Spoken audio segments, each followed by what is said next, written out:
Going live.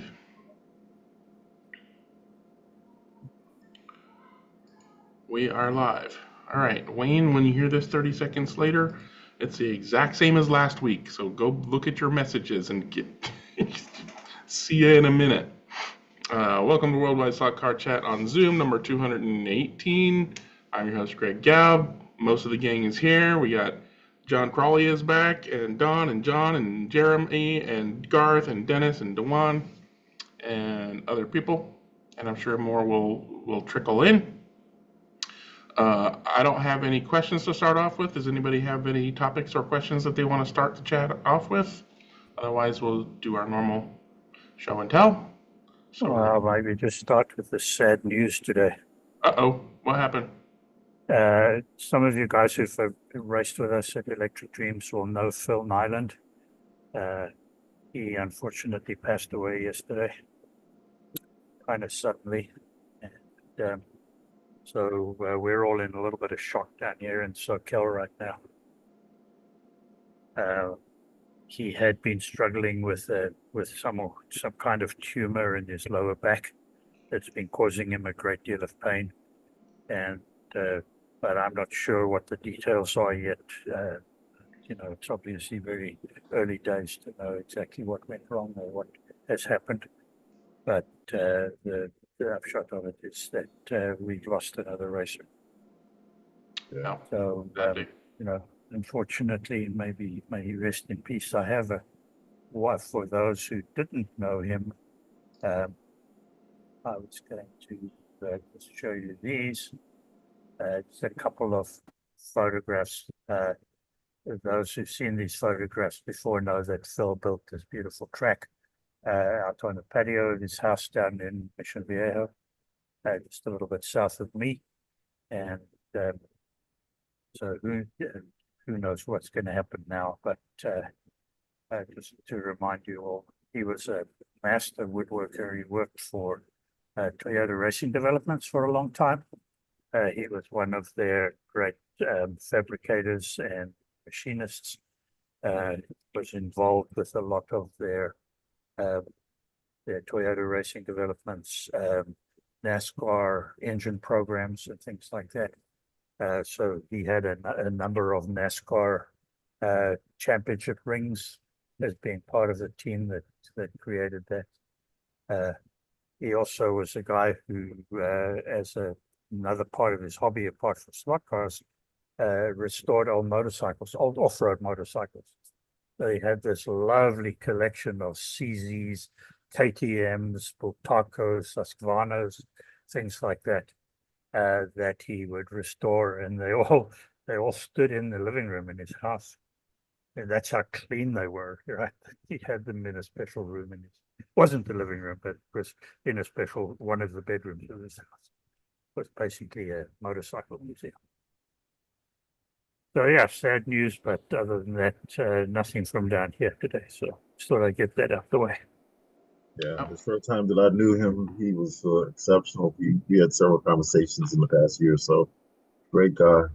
Yeah, I had a lot of funny stories to tell. Took a little bit of time telling them sometimes, but he had a lot of funny stories. And of course, he was friends with guys like Brian Womack and Mil Conroy and others, Mike Stubbe and John Sucres and the guys from those days. And he raced a little bit with them back in the day. So he has some stories back from the 60s as well, or he had some stories, should I say. Cool. Well, sounds like a great guy, and always sad to lose a great guy. So on to more joyous topics, I guess. I don't know. If you got any show and tell, raise your virtual hand so we make sure to get to you. John, you got something to show and tell? Yeah, I was in Canada last week. We got to meet our John Kitt face to face and go out to dinner with him and tour Toronto and hear one or two stories. So to who do we give the condolences? To you or to him? No, to my wife. She had to put up with both of us. That's why I left my wife at home, because So while we were there, he gave me this car. It is a Ferrari. John, you can jump in and Yeah, but It's a, yeah, it's a 340 America. I did not make it. My his our daughter daughter. did. Yeah. You can see the detail there on the inside, the steering wheel here. There we go. And the That's bottom that. Yeah, that's a Studio 65 340 America. and it runs like a dream. I mean, on my Carrera track, it's smooth as glass. And this is from Studio 65, Toronto, Canada. Call 1-800-CAR now, and you can get you one too. So anyway, I appreciate her doing that for me and John, getting that for us and showing us an absolutely wonderful time in Canada. I was saying before we got live on the air, we were up there for the whole week, and it was in the 60s and 50s, maybe one day of 70. We'd gone up to Quebec City and the Ile d'Orleans and came down through Montreal and over to Ottawa. We had a great time. We landed in Dallas at 105 or something like that. I was going like, how soon can I get back to Canada? It was just, oh, we've been baking. And then this week has been cool in Texas. So, you know, we caught the cool side of the hurricane, not the rainy side. So we were blessed while others were cursed. Anyway, that's all I've got to show. And I'm glad to be back. I'd had some real bad health issues that have had me on my back and because of my back and legs. And they're all gone now. And not the leg, but the issues. And I'm glad to be back. Good to be amongst friends. So there we go. Thank you. Good to have you back. All right. Anybody else got anything they want to show and tell? Just me? Okay.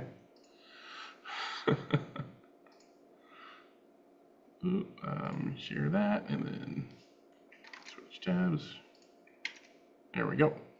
So those who've been following me already have seen this. This is I call it the easy tram. I finally landed on a design that I like for moving the left side bearing plus or minus 2 millimeters further away or closer to the axle, the wheel and the tire of your axle. So no longer having to completely remove both clamps on each side of the sanding spindle. Now there's one screw from the outside. You just turn it to screw it in. And here I'm demonstrating it, of course, magically. And then turn it, unscrew it to back it out. Easy peasy lemon squeezy. That has now been uploaded to the printables page with all the files. The main difference between that and what I showed you guys as kind of a concept several weeks ago now, where I had the springs under the bearing, is I was never really happy with that, and mainly because it's so fiddly, because it's really hard to compress the springs with the bearing itself. And talking with a friend and stuff, I realized, well, it actually wouldn't be all that hard to capture the springs on both the bottom and the top, and then, have the thing at the top be pushed down by the bearing. So I basically cut a chunk out of the leg that holds everything and turn that into a piece that slides up and down inside the channel. So the springs are captured at the top and bottom, and the little thing that holds the springs on the top is what the bearing rides in on, and it works pretty good. It's, the springs aren't going to disappear whenever you have to remove the sanding spindle to replace rubber bands or to change to a different spindle with different grit or whatever your need is. But, if you just use the machine as is, you rarely will have to replace the bands, the sanding sleeves for the actual sanding medium. The bands last a good long time, as long as you don't do silly things like trap them and have them, burn through the plastic, which one guy found a way to do. Greg, does it only work on 1/32 scale? I designed it to be as versatile as possible for 1/32 and 1/24. Okay. Basically, I measured the biggest 1/24 scale car I had, which was a Carrera 124, D124 DTM car, and made sure that all my other 124 cars were within that maximum width. And then as well, I checked all of my 1/32 cars to make sure that they would also be within the sanding spool drums. So basically, pretty much, and I say pretty much because there's always going to be an outlier. For example, the 1/32nd scale classic Mini Cooper is practically a 1/43rd scale car because it's so darn small. You're not putting that axle on this machine. You're not doing 1/43rd cars. You're not doing HO cars. It's just not a thing. One customer did have, I forget which car it was. I think it was a classic, Scalextric classic Jaguar, where because the axle was so narrow and the position of the crown gear required the axle to kind of be a little off to one side, one of the tires was not fully on the sanding sleeve. But since the sanding drums sleeves are not permanently fixed to their little printed holders, you could actually just kind of gently push it inwards a little bit, and it actually works just fine because it's still being held nice and round, for 90% of its length, and just a little bit hanging off the edge doesn't really affect the roundness of the drum. And the roundness of the drum doesn't affect the roundness of the tire anyway. I was just gonna say the roundness of the drum doesn't really matter because of the way the thing is designed. So yeah, that's also possible if you have something small that fits on the axle bracket but is still smaller than the sanding drums. You just push the sanding sleeves in a little bit. I did another minor modification to the base to add split pulley storage because more than one person said, oh, it'd be great if you could stick the split pulleys somewhere. So there's these little holes on the base plate where you can just friction fit one each of the different size split pulleys that I provide, 3/32 and 3mm split pulleys. But yeah, functionally, the big update is the easy tram, as I call it, upgrade. That'll be included on all machines as standard from here on out. Any machines that I build or kits that I provide, the models and the bill of materials are on printables. And if you already have a G&S Tire Grinder that you built from a kit or that you bought as a complete unit, I'll sell the Easy Tram, everything you need to basically just replace that entire side of the spindle holder for $10 shipped in the United States, and extra for shipping around the world if you need to. But it's really just a couple of pen springs, a couple of new prints, some nuts and screws, and that's it. So easy. So it all works on one side, on the left side, right? So it all works on the left side, exactly. So you're basically just accepting that there may be a slight misalignment between the two bearings, if there is the necessity to tram that thing to get them parallel to the wheels. Yep, and I realized that, and that was a concern early on. I'm like, well, am I making it worse for the other end? And even if you manage to require, for whatever reason, that left side needs to go up a full 2mm, the angle of is not going to really affect the bearing. Also, the bearing holder has chamfers in it, so the bearing is not held real tight. It has the ability, the outer race of the bearing could move very slightly. And also the tolerance of the bearing is not such that just that tiniest little angle is going to really affect its functionality. Okay. So, and I'm not selling it as a super high precision machine, I remind people it's printed plastic, so it's plastic, right? But it still works. As long as it still works, right. Exactly. Yeah, it's block cars, for God's sake. Well, it works just as well as a metal machine, as long as you're not pushing on it funny while you're trying to use it, right? What makes a tire truing device is something that holds the wheel at a consistent distance from the sanding medium, and in a controllable fashion. How that happens really doesn't matter, as long as the wheel's not able to just bounce in and out against, or up and down or whatever against the sander, it's fine, right? So as long as that's not happening while you're truing it, the mechanism itself makes no difference. So yeah, it's printable, it's cheap. If you got a printer, or a buddy has a printer, or a library has a printer, print your own. The hardware's cheap. Buy your own. I'm not trying to make money. Said this so many times. If you need a truing machine, go with that one. Go with whatever. Get a tire razor. Get a CG. Whatever you want to do. A tire truer is in the top 3 things you should buy. Adjustable power, adjustable controller, tire truer. The rest is gravy. Greg, those kind of things that you can, they have a sanding block that you put the car in a grid, and it's probably 9-volt operated, and the back tires will. Yeah, that's not a truer because. No, I know. But Okay. A lot of people have bought those. I found out something the other day, not even thinking about it. I tried to put one of my digital cards on it. It doesn't work. Depends on what kind of digital. True. Well, this was Carrera. Carrera doesn't. Yeah, Carrera, you'll need to flip the power.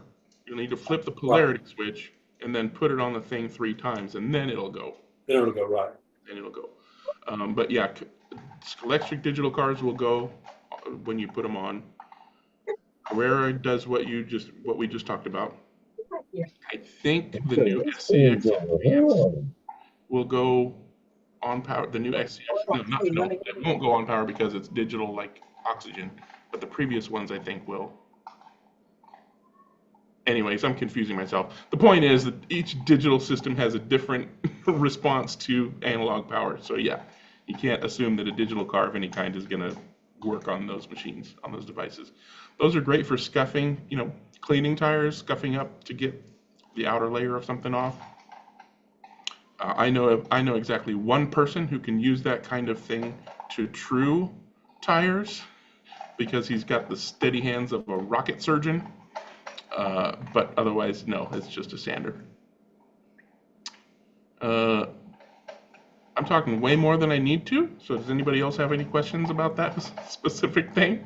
Okay, I'll try to remember to put a link for people who have yet just to find out about the G&S Tire Grinder and all it can do. All right, Dennis, you want to talk about something, please? Oh, yeah, I was just getting ready for show and tell. So rescue me. Go ahead. Oh, okay. Nothing much this week. Just one of these. This is the Polycar Ferrari 330 P4 or 412, depending on on how you want to decide about it, in the green livery from the 1967 Kyalami 9-hour endurance race held in South Africa every year. It's I think a prettier car than the Scalextric version. The green color is almost perfect. From what I can remember, because I was there and I saw the car. By the time it finished that particular race, of course, it looked a whole lot worse than this. Because what happened was David Piper and Richard Atwood were driving the car, and Atwood started the race, which starts, I think, at like 2 in the afternoon and ends at 11 at night. So he ran the first stint, and towards the end of the first stint, he got a puncture, and he came into the pits, came rushing into the pits for a tire change, and then went screaming out again, and wasn't really watching where he was going, and unfortunately neither was anybody else. When a driver of one of the smaller cars, in Alfa Romeo or something like that, who'd been standing on the pit wall further down, stepped back into the pit lane without looking, and Atwood collected him on the left-hand side of the car and basically just caved the whole left-hand side of the car in. This whole area, took the headlights out, crashed the window in, the whole deal. And so he was at the end of the pit lane, and the only thing that he could do was go round again, get back into the pit lane, and it took them, I think, like 45 minutes to pull all the broken pieces out the way, jury rig everything, duct tape the headlights back in place, and they ran like that, basically with one side headlights the rest of the race. They still came in 5th. But yeah, I remember it well, because I can remember the sound of this Ferrari being driven basically balls to the wall, flat out for the remaining 6 hours or whatever it was, and all through the night with this one headlight coming by us. or one set of headlights, double lights, of course, at the front. But yeah, so that was the story. The guy who got hit basically had a broken leg, but other than that, he was fine. He was back racing within a couple of months. Anyway, so that's the story from here. You mentioned a comparison with the Scalextric version. I don't have the Scalextric version, but I seem to recall it riding a little higher than that polycar. Yes, I think it probably does. Yeah, This car is really nice and low. Typical polycar, right? It looks fantastic, and it will run fantastic, I'm sure, based on the They're a others that slotted company, aren't they? pretty much slotted. Yeah, it's pretty much slotted. If you look at it from underneath, you'll see that it's slotted. The only difference is that, really, the only real difference is that the car is fitted with plastic rear wheels, Yeah. but they also do provide you with a set of aluminum rears in the bottom of the box, so that you can change them over. I knew What? that they came with plastic wheels, but I didn't know that there were aluminums under. There's aluminums under. That's I hilarious. seem to remember Maurizio saying that they did not trust the specific manufacturer because they made in a different factory the polycar stuff, and they didn't trust the specific manufacturer with attaching the aluminum wheels. I guess maybe they thought they were going to be stripping those little end-tooth set screws, which we all do anyway. Yeah. So right now they still provide them with plastic wheels on the car and then with the aluminums underneath. So that's that. Beautiful car. A lovely little car. I now have at least 2 polycar red Ferrari P4s that are for sale. I don't need more than one, and this is the one I want. That's the one you wanted. Yeah. Taken me a long time waiting for it, but I've got it. So the others will go. Well, at I know some Mike point. doesn't want one because he doesn't like red Ferraris. Yeah. I will have one eventually. What, a red Ferrari? No. One of those, yeah. Oh. Well, actually, I do have a red Ferrari. I have this one. That's what I want to talk about. Oh, okay. Go for it. I'm done. All right, thanks, Dennis. John's. Well, sorry. Yeah, Garth, this is Go ahead, Mike. Then we'll take. okay. Garth. This is the Thunderslot 350 Can-Am Can-Am. on Ferrari, which I had last week. Well, I got a little bit of tuning on it. Got some tape on it. Got some foam rear springs in it, and put some 1172 G25 slotted tires on it, and came within 1900ths of breaking my track record. The track record is held by a Scale Auto F1. So which weighs a lot less. Yeah, that's pretty close. So 1900s meaning 1900s. 19,000s, pardon me. Oh, okay, I was gonna say 1900s. 19,000s. Dude. Sorry, screwed up there. Okay, Yeah. 19,000s. Yeah, so 200s. 200s. 200s. Yeah. Nice. Wow. Yeah, they are lovely. Well, mine runs. Yeah, I don't know, and as I said before, I'm just continually amazed at the noodle chassis that can fly like that. It's just it bends everywhere. Yep. On my track, which is wood, the Ferrari is with basically very little tuning other than the tires done, and a wood guide, is within half a tenth of my best McLaren Alva from Thunderslot. I mean, they're not the fastest cars around my track because they just don't have enough motor for that, but they are very quick. Yeah, well, my track being short enough, it equalizes the high-powered cars quite a bit. So it comes out that way. But yeah, it was pretty amazing to me. Yeah, they're And beautiful. They really The are. Thunderslot tires, I raced the Thunderslot tires on it the first time, Mhm. and it did pretty well. It came within a whisker of winning its first race, but which I lost, not the car. But the addition of the G25 tires from Slotted was just magic. I mean, it dropped, I think, 4.5 or 5 tenths off of that, the Thunderslot tires. How much did you true them? A lot? Very little. Okay, so they're physically a little bigger than the A little bit. Thunderslot tires would be. Yeah. Yeah. So you're getting a little more top end. Yeah, but top end means nothing on my track. It really doesn't. The fastest cars on the straight generally have more problems coming out of the corners. So it's a great equalizer in that regard. In fact, a lot of times I will downrate my motors in cars because of that, because some of them are just, they're too touchy with too much torque to handle the corners like that. And I've got very short straights in between. How many Black Arrow cars do you have? Just that's one of the things I want to try. The ones with the 29,000 RPM long can motor in them? Oh. Mike, what kind of tires did you say you put on it? Slotted 1172 G25s. Okay. Didn't Black Arrow go away? Oh yeah, they're gone away now. But did anybody buy their assets or anything? I don't know. I don't know what's happened to them. Pity, because they made some really nice stuff. Yeah. But the very first ones, they're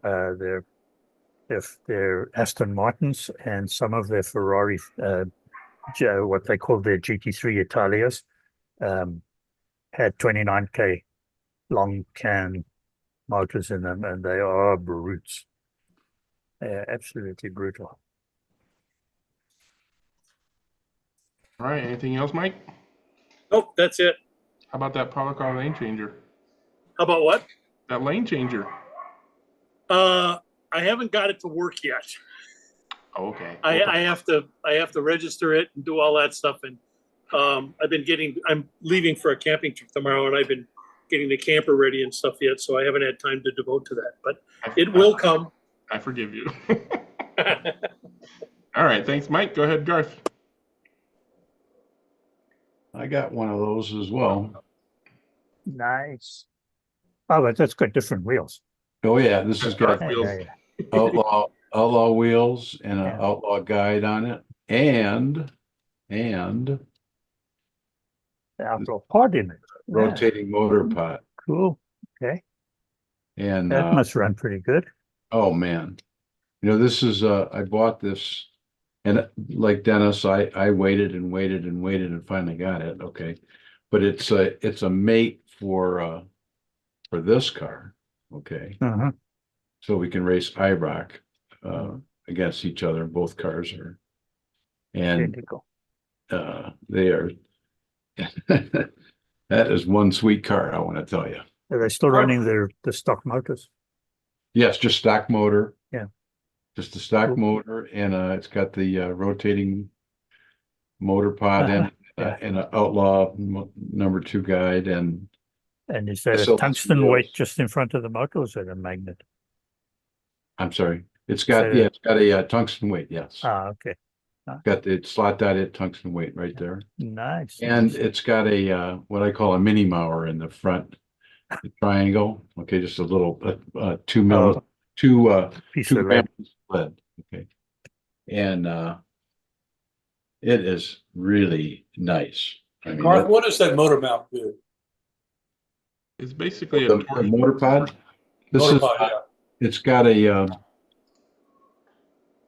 Hold on. Go ahead. I can see it. Yeah.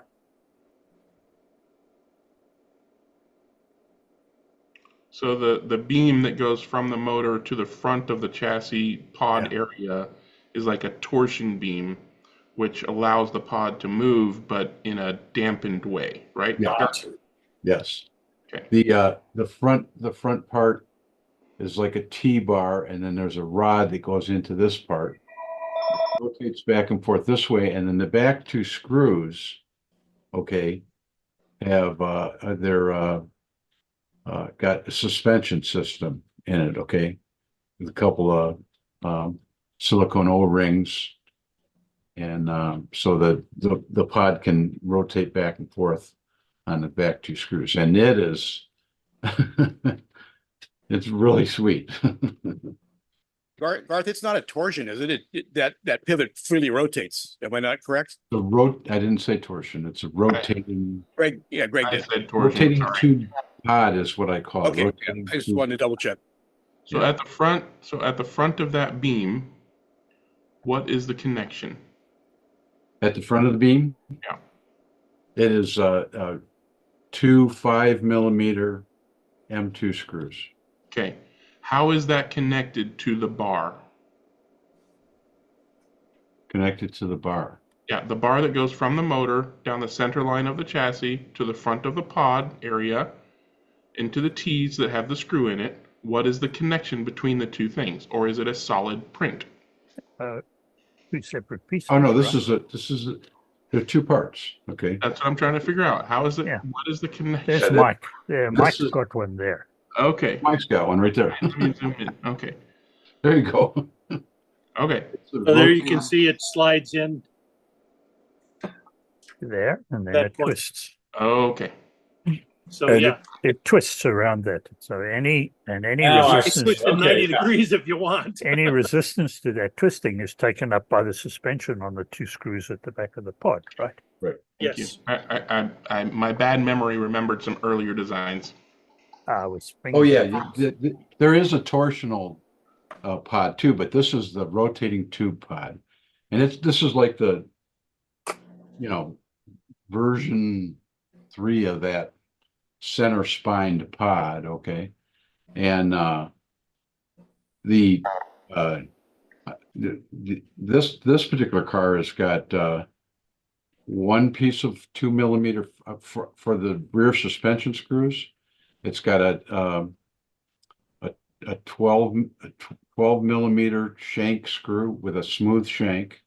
Okay, and the pod holes for the rear are drilled out so that it'll fit in there and slide up and down. And then there's a 2 mm washer. Oh, there's I'm sorry, in the stack, it's a stainless steel washer, a 2 mm foam, EVA foam washer, and on top of that is a 1.5 mm thick red silicone O-ring, followed by a stainless steel washer, and then a nylock nut on top. Okay, and that it works really nice. I mean, it's really nice. So the suspension. And I've experimented with a lot of different versions of. And Mike, what I sent Mike, he's got a bunch of. Mike, can you show him some of the? I sent him all. There's still. Yeah, see, that's all the stuff. There's So different the suspension on each. rings. So Garth, the suspension on each of those two screws in the back, right? Yeah, Because the front are just mounted hard, and then the whole thing rotates. So in the back are each screw has what you just described. So the suspension, the functional suspension things are the 2 mm EVA foam tube washer, and then what was it, 1.5 silicone? Anyways, the EVA and the silicone. It's a sandwich of, like from the bottom to the top, stainless steel washer, 2 mm foam, 1.5 mm O-ring silicone, okay, soft silicone, another washer, and a nylock nut. So it's slot car totem pole. I'm interested in, because I can't. I have, and to tell you the truth, I've done two foam pieces. I've done 2 O-ring pieces, 3 O-ring pieces, and depending on the car, okay, they all work pretty well, so. Oh, that's what I was going to say. It sounds like the 2 mm EVA foam is probably doing most of the dampening and suspending. Have you done just one of those? That's yes. And the other winning combination on some of the other cars, this car's got this Maserati's got one of the pods in it. Okay, now this car has got 3 silicone O-rings on a 12 mm screw. So it's kind of looks like a coil spring almost. Okay. So, and it acts like a coil spring. It's not as um, squeezy as the EVA foam is. Okay, it's not as soft as that, but the stacked three O-rings silicone, it allows you to really crank down and change the like it's a spring. Okay, only instead of, and what I found out that I like more is I like to be able to adjust down, okay, for the kind of durometer change that you get by squeezing them together. But also, unlike a spring, it also has a component that allows it to move back and forth as well. Okay, so depending on the cars. Tell you the truth, the ones I like the best are the red soft silicone, 2 millimeter. Why no coil springs, Garth? What? Why no springs? The springs are for ballpoint pens. Well, the other advantage, Garth, of using either silicone or urethane or rubber is that it has its own dampening effect, right? Yes, it has its own dampening effect, and it has an adjustable dampening effect, and it also has, instead of spring is this, okay, and to me, call me crazy, but to me, in my mind, the way my mind works is like, okay, it's up and it's down, it's up and it's down, that's it. Foam, okay, or foam in combination with silicone washers or O-rings, okay, have a component that can go sideways, as you can go up and down and sideways, okay, so it's got more directional stuff. And depending on the car now, this Ferrari seems to like the softer suspension. You know what I'm saying? It likes the one piece of foam with a. That'll probably be because it's light. It's bitchin' light. Okay, it is. This car is so nice. Okay. It's there's 4 cars that we're testing the pod with. Okay, and this is the one that, and it's smooth. I mean, it always was a great car. Okay, don't get me wrong. I've got several of these cars, but these cars are it's a great slot car. It's just so, and this rotating motor pod. And I know I'm going on and on about it again. Mike has got one. He's the only one that, other than me, that has one. Okay. And so I don't know what he's going to do with it. Why don't you talk about what you're going to do? Well, actually, what I am going to do with it is I'm going to put it in either the Maserati or one of my 330p Ferraris that I've got, and see how it works. You put it in your 330p Ferrari, you're never going to take it out. I can tell you that. Well, we'll see, and then I'll transfer it to other cars and see if it, I'll do a kind of a test where I'll just swap out only the pod and see how much difference it makes. And then I'm actually thought about trying it with springs and with foam and with various things and see what the difference is. Just remember, springs are for ballpoint pens. That's why we drive around on them on the street.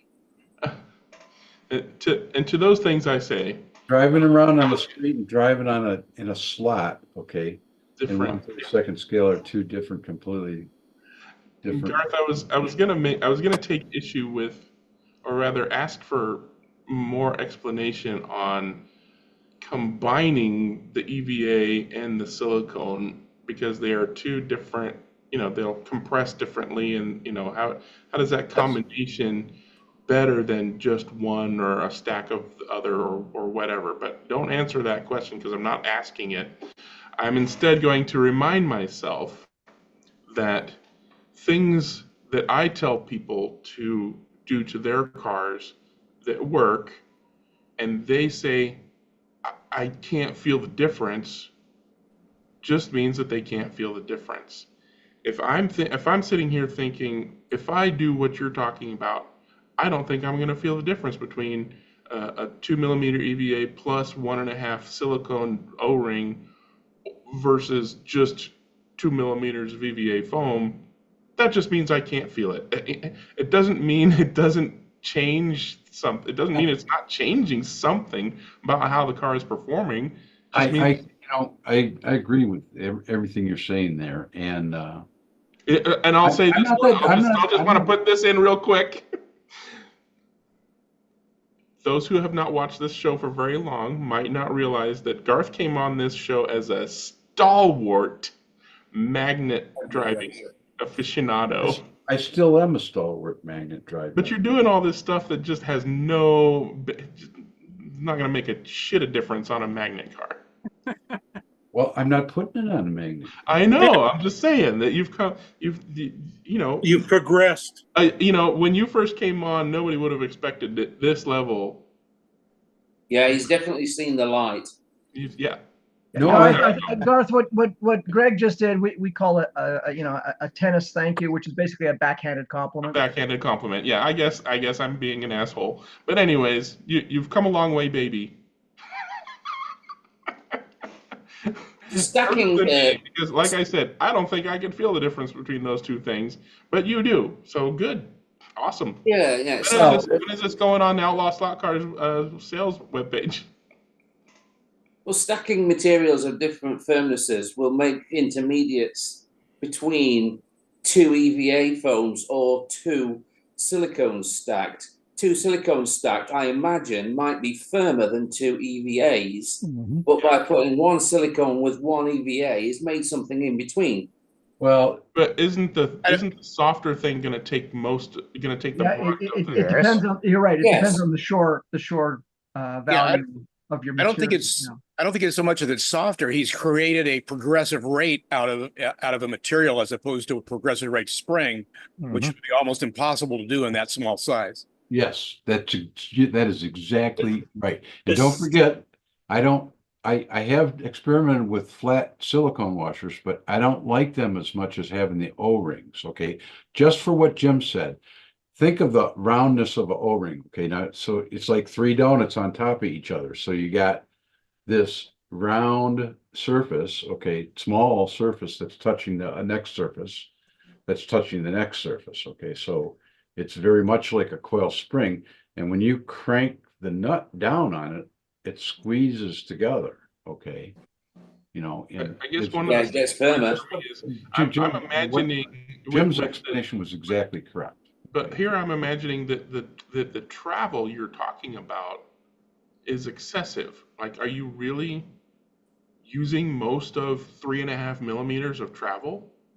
You will be surprised. 3.5 millimeters. Yeah. Yeah, 2 millimeters of EVA plus 1.5. That's 4 that's 3.5 millimeters. He'll never. Remember, that's true. So maybe let's say 2 millimeters. Depends on the car.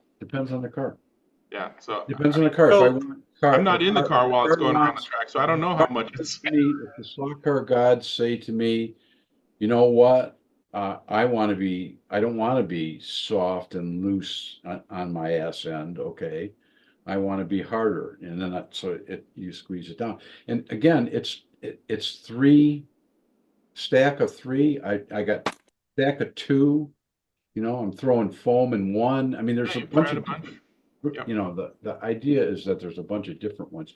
And that's why I started off with, I don't think I would feel the difference. I'm not at that level. You've surpassed, long time ago, you've surpassed me as far as, I'm curious. Well, I'm going to do some tests on it and, keep notes.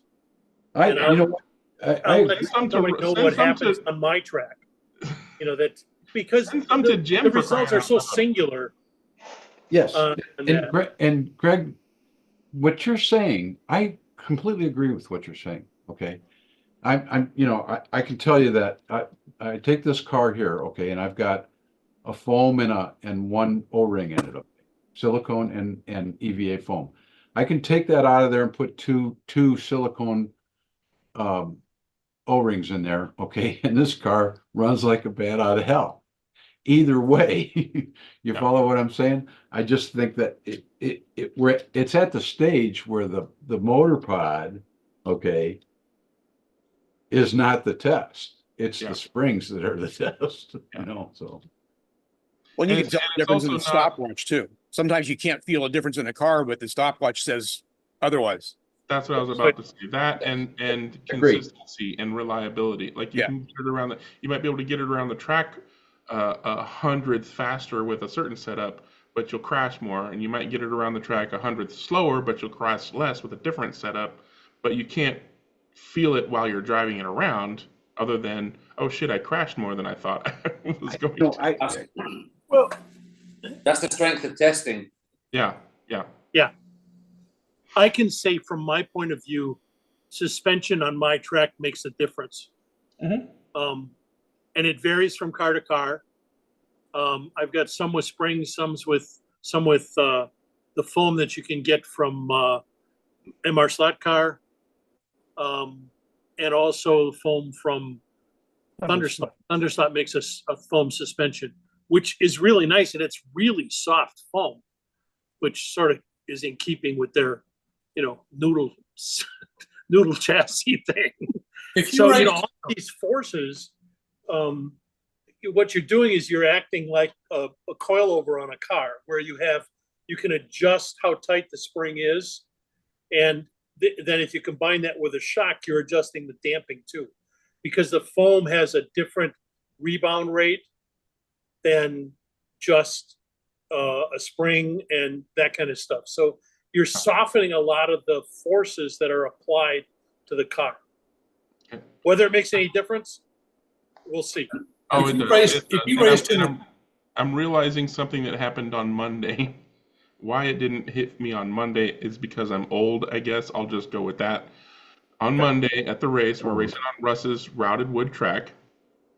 We're racing NSR Classics. And my car is pretty quick to begin with. I know his track. I know how to drive my car, blah, blah, blah. I'm doing okay. But when we race on his track, we do fuel stops where you park under the light, and then the system registers that you're stationary under the light and does your fuel. I parked under the light, which triggered, the use of fuel and a lap, but it wasn't refueling. And I realized, oh crap, there must be some pass through of the light through my body and the chassis and the interior, and it's reaching the sensor. So I blipped a little bit, so I moved my car ahead to block that light. I got an extra lap, which I had them take off later because I'm honest. And then I completed the race. And then I said, hey, let's prevent this from happening. And we have a rule that allows us to put tape on to cover up holes like that. The problem is that most of the light, I hold my car up, and up to a light so I could see where the light's coming through. And it was between the pod and the chassis. Not the holes in the pod, not the holes in front of that, but between the pod and the chassis. The only way that I could block that light is to tape the pod. Yeah. Across the chassis. And that's not allowed under the rules. But it had to be done in order to not cause this problem. So they allowed it happened, right? And then later on, my car is flying. I'm like just crushing it. Yeah, your car improves. And I didn't make that connection. I'm like, at the time I'm putting the tape on there, I'm going, this might change things. And then later on, geez, I don't know why my car is so much faster. It's just great now. Duh. Duh. Yeah. On most of the slot car springs that are out there, taping the pod, even though the springs is there, improves the car. Yeah. Just does. Yeah. I think it's because it limits the fore and aft movement of the pod. Yeah, well, I fore think and aft that's what movement, it's doing. all those erroneous movements are negatives. In my There's cross photos that are coming up. Yeah, he's showing Yeah. all the different variants. showing the way he's built the suspensions. So what was that red foam? That red Those is are O-rings. Oh, that photo. Oh, that. but Oh, in the that previous photo. photo. What's So that? that's the pod lug and then the EVA. Okay. so if you race in a club that does not allow suspension, would this be a no-no? It depends on how the Yeah. rules are written, but yeah, generally, yeah. Well, in that case, if you're not allowed suspension, then loosening the motor pod screws should also be a no-no.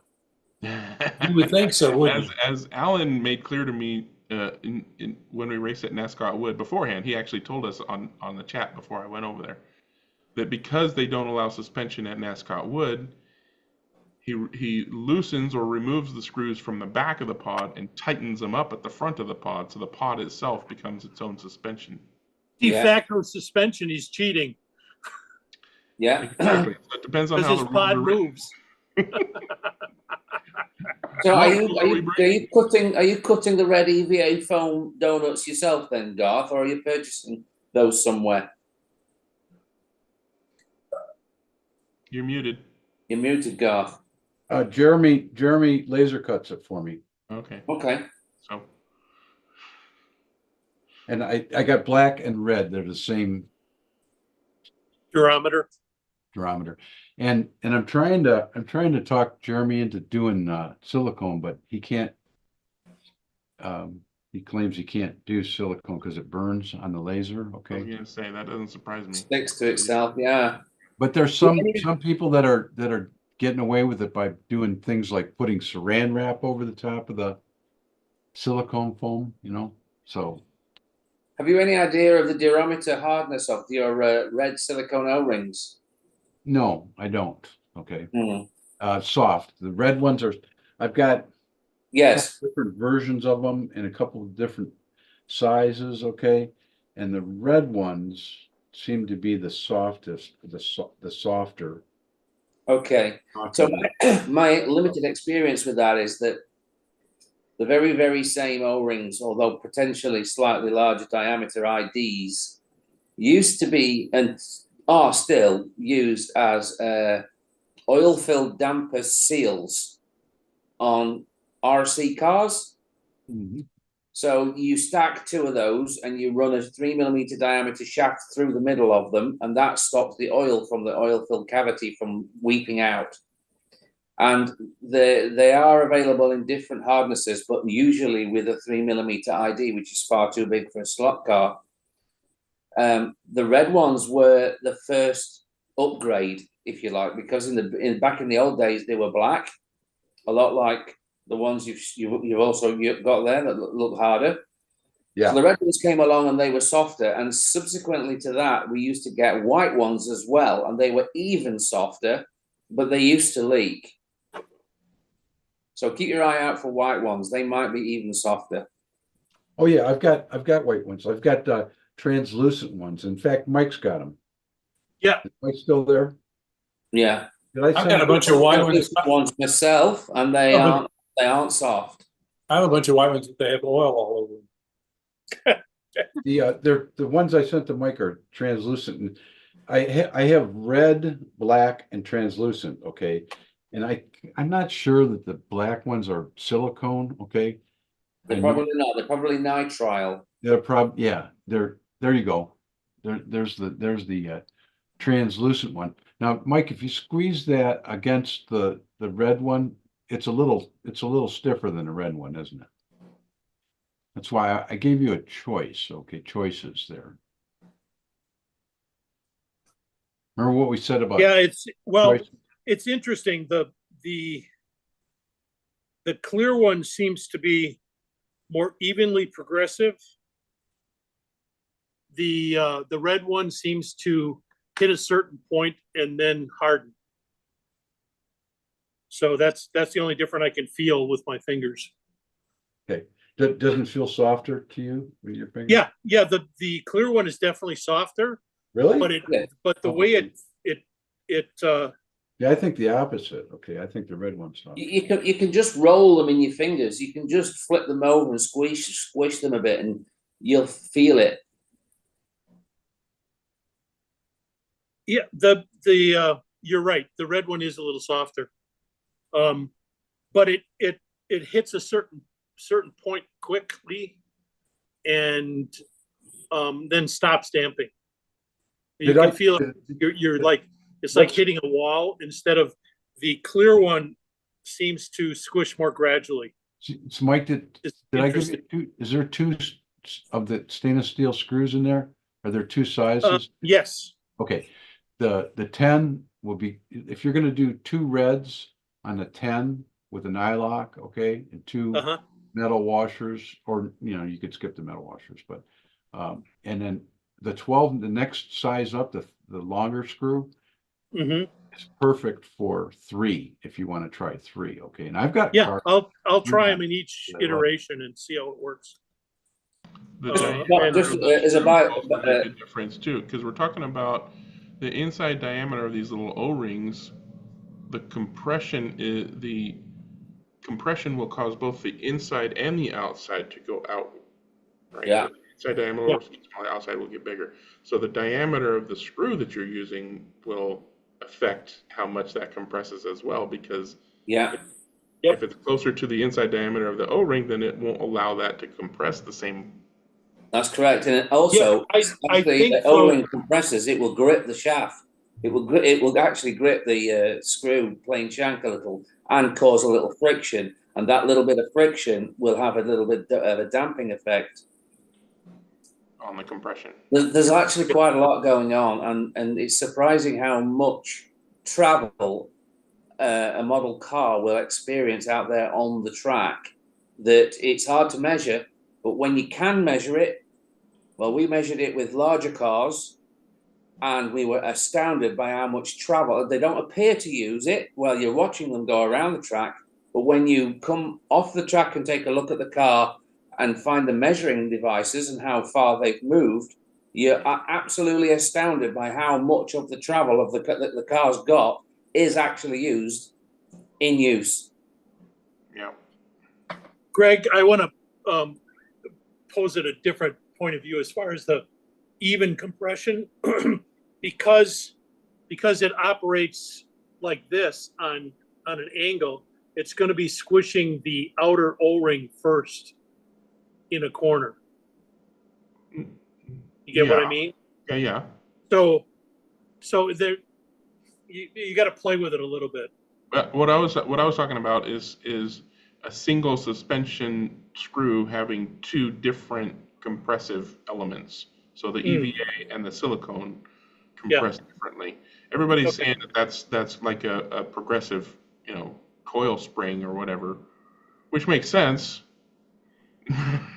But again, that just goes back to the whole, how do you make that determination? You can do it with coil springs. What actually happens until one of the coil springs goes coil bound, what you actually have is a cumulative spring of a different rate to either one of the springs. It's softer than the firm one, and it's harder than the soft one. And what you've actually created is something that's just literally in between the two until one of the springs goes coil bound. Yeah, no, I like that. That makes sense. Yeah, it's like a ballpoint pen. We're not racing. The way he explained it hit my logic funny bone. So that makes sense now. Yeah. Garth, I got a question on the pod. Is the pod lug, for lack of better words, where the screw goes through, is it flat against the chassis? Or is there anything in between the chassis and the pod? That's right. You're thinking. Anything between the chassis and the pod. That pack. Wait, hold on, Wayne. That pack of all that stuff, all the stuff, that's all above. No, it's above. It's above. So there's nothing between the chassis and the pod. No. I think it would work better if there was. That's the answer. What happens when the car goes around a corner, it's when it tries to compress that spring pack, it's pushing up in that direction, it's pushing down on the other side, and that other lug has nowhere to go, and it's pressing on the chassis and putting weight on the wrong wheel. So you need to thin the lug. In order to accommodate the space. Yes. If we're There's talking an argument there, though, Jim. What about weight on people? the Too many people. Wayne, get your word in, and then let Garth reply. We're talking about the. Never mind. Keep in mind that my pea-brained thinking, is talking about this rotating tube pod. Yeah. And so, that all that stuff about springs and foam and whatever on, I'm only looking at how it's operating with this rotating tube pod. Okay. Well, but that's what I am too. Yeah. Okay. We're And just saying Jim is saying that it'll have a different behavior. In general. I'll test it. You'll go ahead and sand down those lugs and test a different. Well, I'll do my other tests first, and then I'll maybe try one in between and see it, or use it to lower the pod in the chassis. No, you have to cut material off of it. Yeah, I get that. Yeah. Otherwise, just the chassis height changes. Then You probably want to take your softest foam lug or foam thing, whatever you got, the softest one, and whatever the thinnest one is, and then cut that much off the pod lug. Correct. From the bottom side. Yeah. Or you do what I did and design a pod that's different. Well, let them experiment first, and then Garth will say whether or not he wants to change the pod design. Well, I know that Jim's off up the right street, in my opinion, and that my motor pod has gaps underneath it intended for installation of softeners there. When this first started out, the premise was to emulate the MR slot car pod that had lugs, had screws in the middle, and emulate that motion with a 4-lug pod. Yeah. Which you can do with 4 or 6. You can achieve it. You can achieve it. But does the MR slot car pod have a thin lug specifically to put a compression between the lugs? On the sides. On the sides. On the sides, and it has spaces in there if you don't use it. Okay. So you can lock it up solid by filling those side lugs, or whatever you want to call them, with plastic. Yeah. So or you put foam in there, so as it rolls, it compresses. Guys, I have to leave. I'll see you next week. Have a good one. Okay, Dennis. Nice to talk to everybody. See you Hey, soon. Dennis, give our condolences to anybody you see down there from I'll do NorCal. that. Thank you, Jim. See you guys. Hey, Mike, Yes. I put it in the P330. Just put it in that Ferrari and in any configuration with the He doesn't have outlaw wheels and outlaw guides, does he? Oh, that's right. Well, I don't think that's not, well. Yeah, but if you shave a few grams off of the Yeah, he does. He's got outlaw wheels. He got some. Yeah, I do have some. A lot of this, if you want to just test the motor pod, then leave the car on the same wheels. Don't Right. everything. What I want to do is take a known car and set some lap times with it, and then just switch out the pod, and then start from there. Right. Yeah. Next week we expect a note, a picture of your notepad that says stock lap lap lap lap, and then what change you do lap lap lap lap, and then next change lap lap lap lap. Mike, why don't you just do it as a vlog? I mean, that way you won't have to write anything. There you go. As a what? A video log. So do a live. Do a live change. Yeah. If you want to know what happens, take notes. Because I'm not doing it. Do you got two 330s? Two P330s? Yeah, I think so. Just make one and then put the pod in the other. Good. No, I'm going to switch out. No, I'm going to eliminate the motor. I'm just going to put the same motor in and just switch out the pod. The only thing that's going to be changed is the pod, not the wheels and tires, nothing for the test. Exactly. Whether the other stuff is better won't make any difference. You can improve things here and there all at once, but it'll be interesting to see what happens if I do change other things after the test. If I find the sweet spot for my track and then start doing other stuff, it's laborious, but it's interesting. Yeah, the control has to be the car without any changes. You can't use a different car as the control. Yeah, you got two cars that are identical. They're not identical. It's like saying no. Garth, I have. There's no such thing as two that are identical cars. exactly the same. Such thing as two identical and they're different. I only can see how fast a worm goes by using one worm. You know what I mean? So. Yeah, but the worm against the clock will tell you. Oh, Dewan's back, hoping this is over. You've got the right idea, Mike, and then we'll look forward to your results.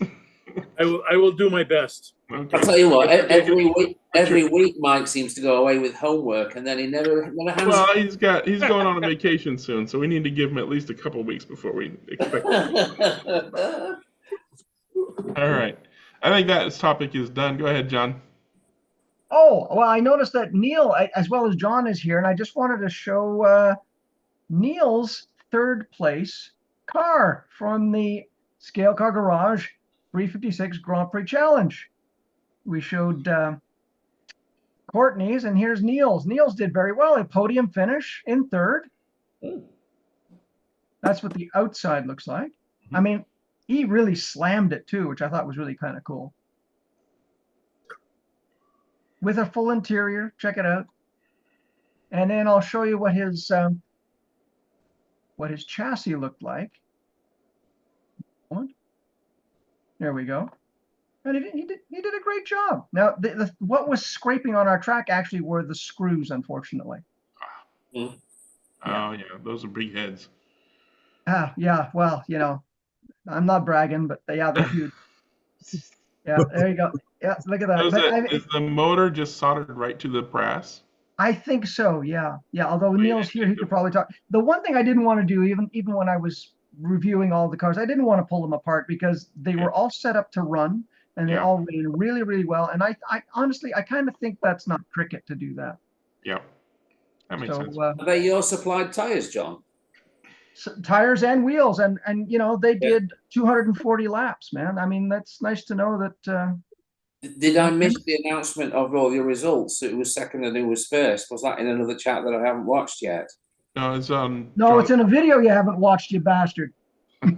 Damn it! He's not a subscriber, John. Don't you remember? There you go. I think there was a 24-hour race in between there somewhere that he was paying attention. Exactly. Yeah, it was called Le Mans. It took up a fair amount of my focus, I'm afraid.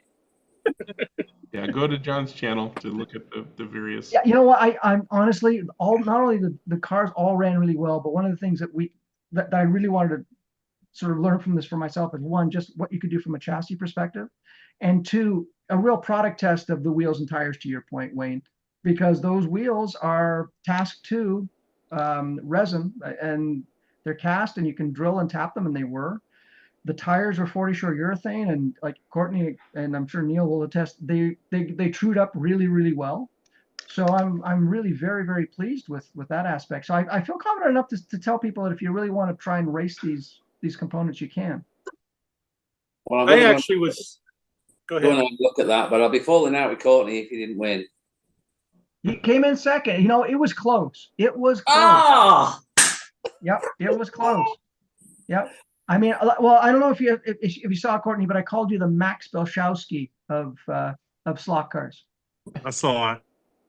Yep. Yeah, Greg, Wayne, I failed. I let you down. I probably should be we did the chastised, removed from the chat. I should probably have some sort of required sabbatical. All right, where's that ban button? Yeah. But all the cars ran really, really well straight out of the pack. I didn't have to adjust a darn thing. So kudos to the builders. Yeah. I was actually. Go ahead, John. Mike, you go.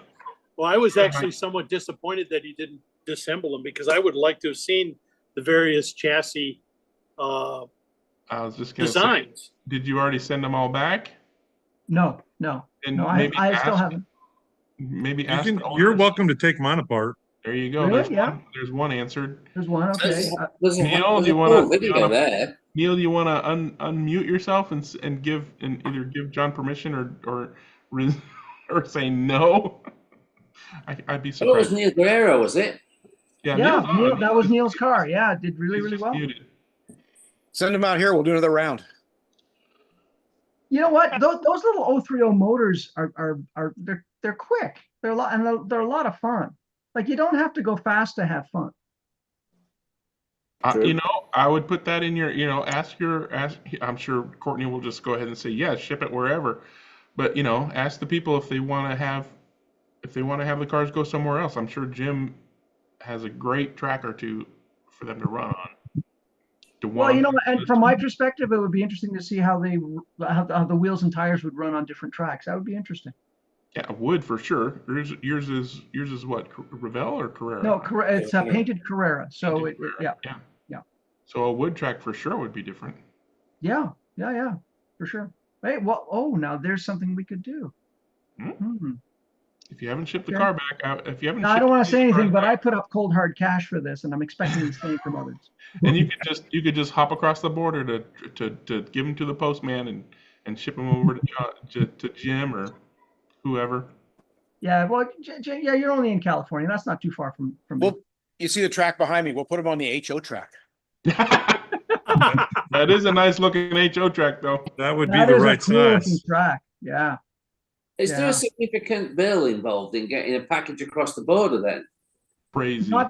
Well, between Canada and the US, it's not that bad. It really is. From US to Canada, it's crazy. Yeah. It's insane. I guess that's the whole last mile thing. The US outside of the US is crazy. Anywhere else into the US is fine. Right. Yeah, you guys take everything and don't give anything back. That's the way it works. Sounds like the opposite to me, but okay. You guys are a soccer power now. I saw that match. Oh yeah, but somebody got a red card and then we lost. So what are you gonna do? That doesn't sound like slot cars to me. All right, moving on. Anybody else got any show and tell they want to show and tell? If not, moving on to Club Corner. I already did my Club Corner earlier. Pretty much. Surprisingly, I which is rare for me, I ran out of fuel twice because I overshot the light. I had been stopping, my car had been stopping just dead on every time, but I trusted it too much and I overshot twice, which lost me like 14, 15, almost probably 20.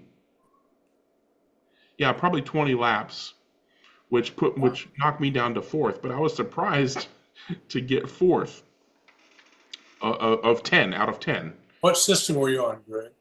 What was that? What system were you using? It's just analog, but we're using Race Manager, which is the software that one of our ex-club members wrote basically for the club. And it has a refueling in it? It does if you have the right hardware. I forget what hardware is required. Lots of race management programs have a refueling option of various kinds. But yeah, this one required you to park under the light. And if you overshoot the light and you don't have enough fuel, you're out of fuel and you're DNF, which always sucks. Nobody wants to DNF ever. And this is one of the very few tracks that we do. We marshal cars back on the track when we crash rather than crash and burn like we normally run. So the heats were 3 minutes 40 or something like that. I forget the exact amount of time. And the cars went right back on after they crashed, and you had to refuel. And the fuel burn is basically based on how fast you do your laps. So if you're running fast, you burn more fuel than if you're running slow laps. And these cars on the track with the settings that we're in, we're basically having to refuel on 7, 14, 21, and we might get 27, 28 laps if we don't crash at all, and we get good times. So I overshot the light twice on 14, so I lost up to 14 laps each of those two times. But other guys did too, which is why I still managed to get fourth, even out of 10, even though I lost, that many laps. But the guy who was in first, as I say pretty much every time I talk about it, he's the guy that's always in first.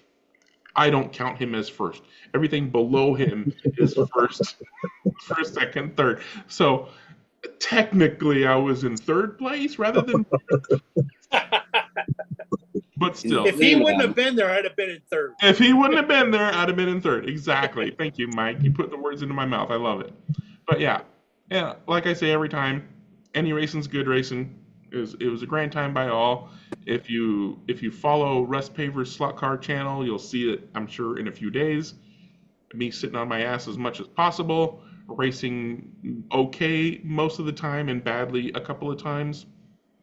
Anyways, it is what it is. I had fun. That's the whole reason I go every Monday.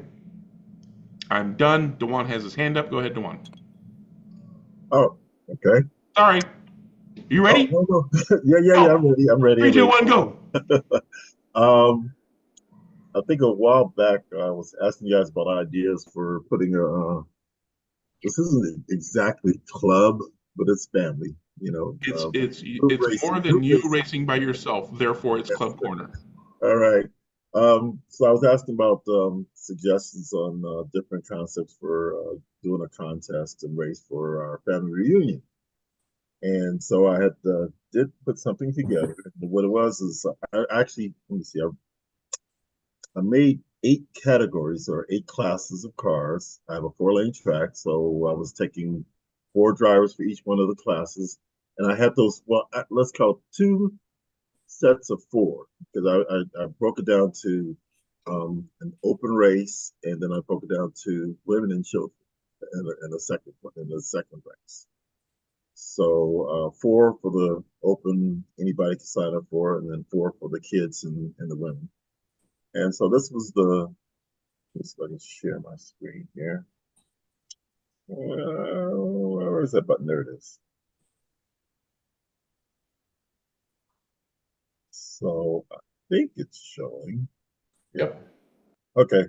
So the first race, I had people. So basically, I had 4 people sign up for each one of the classes. They could get to choose which category of cars they wanted to race or class of cars they want to race. So those are the 4 people that signed up for this particular race, which is our Porsche convertibles.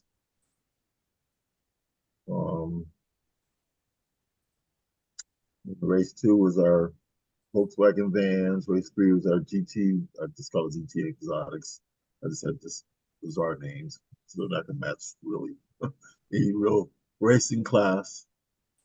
And then we had trucks. Those are going to be for the kids. We had our Mini Coopers, and I had the first 1 through 4 from the Le Mans 66 category of cars. And famous TV cars or movie cars, whichever you want to categorize it as. And then I just had my little Camaros and Mustangs. So those were the different classes that people were able to sign up for. And it was going quite well. This was actually a 3-day event. The family reunion was a 3-day event. So we took the signups on the first day when they came in. And let's see if that's about 1/3 of the group that showed up. That's about 56. We had 135 attendees. Wow. So this is That's a family reunion. So I'm happy was a busy guy. Yeah, and that's part of what comes up next. So, sorry, Dewan, I have to interrupt, but you need more cars. Well, let me get to what happened next. So that was my novel concept, and I can stop my share. Where's that button at? Where does the crocodile fit in the family? It fits in the pool. That's where it fits. Which is where I was going to next. We did all that preliminary setup stuff and everything, and the race is supposed to happen on the second day. And we looked at the rest of the signups and people that showed up the second day. That picture was from the first day. The people that showed up the second day and everything, we were getting all the rest of the signups in place. And we also had other contests going, video game tournaments and things like that. But in the meantime, I did not have my security force in place over my slot car area. And needless to say, some less than mature people got into that area and did not leave it in a condition that made it drivable. So we didn't have our actual race. And I knew something was going wrong when I found let me see. Yeah, I found this car. Oh boy, geez, yeah, this car in the swimming pool. Car, this car in the bottom of the hot tub. Oh my God. They run really nice now, though. And that's when I went to inspect the track, and several of the bridges have been taken down. No, Dewan, they were just trying to run the motors in. That's all. They took my 1/18th scale die-cast cars and had them. They must have been rolling them across my track. So bottom line is we didn't get to race, but it was a novel concept. What I had in mind was the four races in the first class for the open class. They were all going to race one of those categories, and it'll be a winner for each one of those four categories. And then I was going to take one car from each of those four categories and have a championship race. I want to call it. It wouldn't be NASCAR style, but basically the car stays on the lane and the drivers change. So everyone drives each one of the four cars, and they will be driving one of the cars with their category versus the other three categories, and then they'll come over. IROC, yeah. Yeah. So that was my intentions, and I had a nice little for the open category. I had a nice little vintage Rafael set that I was going to give to the winner. And for the kid category, I had a nice little couple kitty environment toys versus the whole track. So anyway, we didn't get to conduct the races, but it was a novel concept, and that's the direction I was. Well, that's all I have. Apart from the bridges getting taken down, then. But I did has left already, but I was going to ask: has anyone ever restored a vehicle or determined the best way to check out and mandate? Look at the maintenance needed for a car that's been submerged in. Have you tried to run it at all and see if it still works? I haven't. I'm gonna make that attempt now that they've dried out. I was gonna say, pretty much at that point, you're combating any oxidation that happened on anything. Just like a cell phone, you wanted to put them in a bag of rice right off the bat, to make sure to absorb anything. But that doesn't necessarily mean that they're not working. And even if they don't work, most likely, unless they're digital, I assume they were not digital. They are, but they're not. I run them in analog mode. They are digital. Worst case scenario is you replace the chip and the motor. Best case scenario is nothing. Yeah, they should work. Most likely you'll have to replace the motor because the residue left behind on the chip is unlikely to cause a short. If it was powered in the chlorinated water, it probably would have shorted out, but that's unlikely. So most likely there's chemicals and things that'll oxidize in the motor and ruin the comms. So you'll probably have to replace the motors, but you might be able to bypass the chip and just run it real hot and burn off whatever's on there, and it still be okay. But the good news is you won't have algae on your tires. I would pull the chip out just to make sure that any problems with the motor does not cause the chip to burn out. Because I don't run it in digital mode anyway, so bypassing the chip is no problem. I was gonna say I never opened these before, and honestly, until an hour before our race, because my daughter warned me, I did not want to go in the room.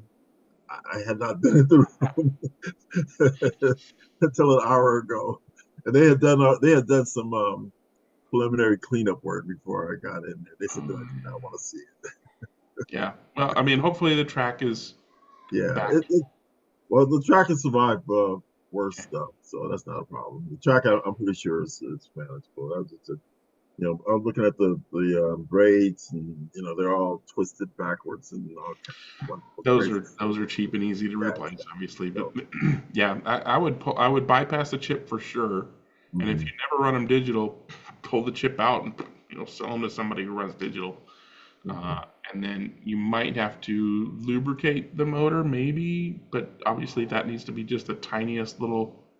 Well, the other, sorry to interrupt, but WD-40, it's water displacement 40. That's not a bad thing to use either.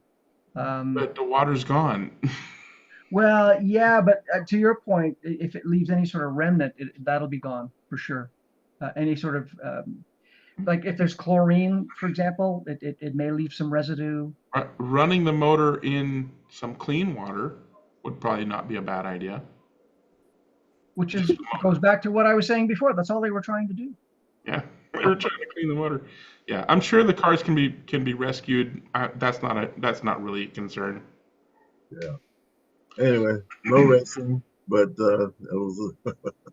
Well, at least they didn't put banana peels on the track while those things were running. Oh my God! You come up with this stuff? What the? Well, that's Mario Kart. Have you never played Mario Kart? Apparently not. I've not. Don't give them any ideas. Okay, I got you. It went over my head too. Oh no! Oh no! Maybe they did. Yeah, maybe they did. That's how they got in the pool. Oh, God. That's why they kept him out of the room. All right, all done with your tale of woe? Yeah. Anyway, I'll survive. I feel you. All righty. Anybody else got any club corner they want to talk about? Floor is open. What you got? I'm not going to shut down early this time. You guys are just going to, because I know you'll talk for 2+ hours.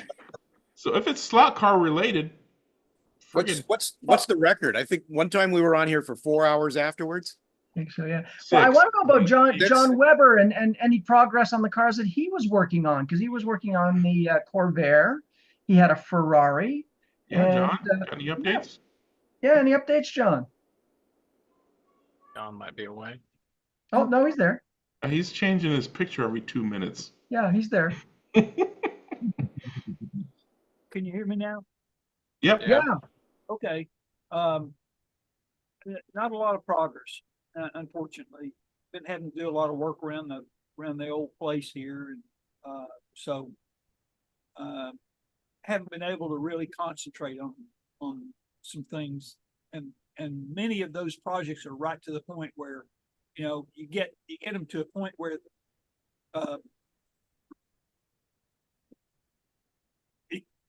if you screw up now, it's going to be start from scratch again. I strip the body and I've got a bunch of those projects that are at that stage where I don't want to mess up, so I have to take my time.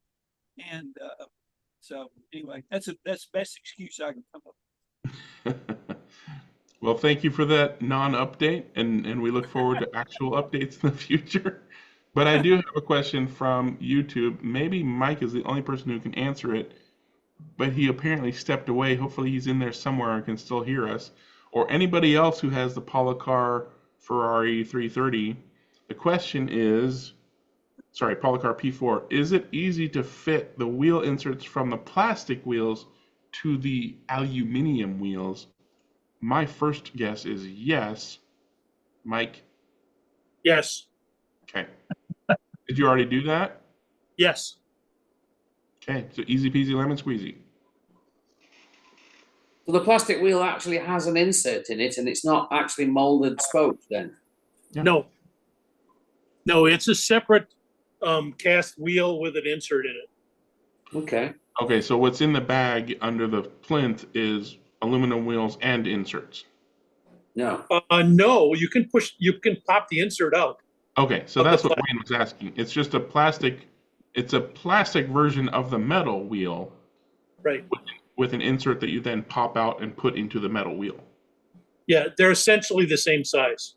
Okay, that makes sense.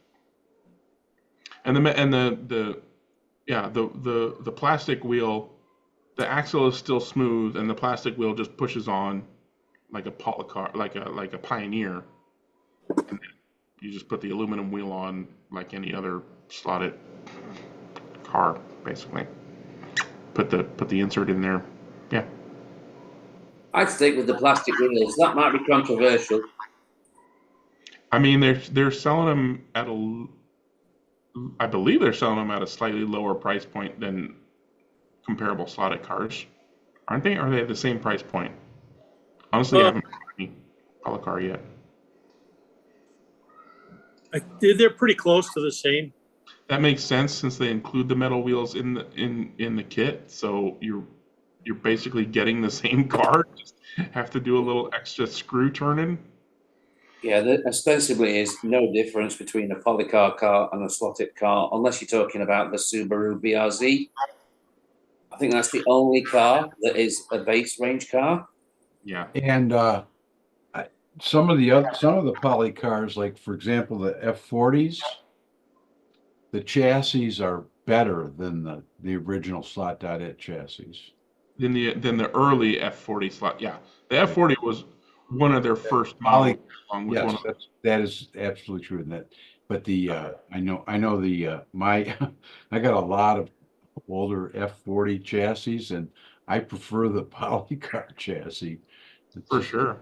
I don't even think they made a slotted F40 after they started doing some of the better upgrades to their chassis for the other. They stopped doing F40s. Like as soon as Carrera got the Ferrari license, Slotted stopped doing F40s, stopped doing Ferraris, right? Yeah. And then they switched to Polycar. I don't know. They just go to the Polycar line. Are they even? They're not even named. Is the prancing horse on the Polycar version or not? It's probably in a sticker pack that comes with it. Because I think that's, if you don't see a horse on it, it's not technically a Ferrari. No, it's this one. This is it's got a Ferrari thing on that one. Of course, is this Polycar or is that the no? That's Polycar. It's the Polycar. That's a Polycar. Yeah. And that came on it. You didn't put that on? Since then, I think they like for example, these when they first came out had a little. In fact, this one might even have it. See, this is a Polycar, and see the Ferrari symbol on it. Okay, but the new ones do not have it. Like the green one. Okay. But when you buy the car, is it specified to be a Ferrari? Or does it just say? Oh, I don't know. I don't know. That's probably where they're able to. Didn't Slotted do some Ferraris recent times where they actually covered the Ferrari decal, and it was there. All you need to do is pull off. Yes, on this car, on this red car. Oh, I thought this was the first P330. Okay, and it actually was covered up in paint. So you had to peel it off. Okay. It was underneath the paint. It was underneath. And then the listing probably does not say Ferrari on it. Like everybody knows it's a Ferrari, but it doesn't. I don't remember. It might have said. I don't remember what it said. So the yellow one. All right, Jim wants to talk. Go ahead, Jim. Since we're hurting for content. Yeah. I did a video this past few days on some cars that a friend of mine built, and these are really cool cars. They are made from the old Aurora cigar box bodies. They pull XN bodies off of them, make a mold and pull bodies out of them.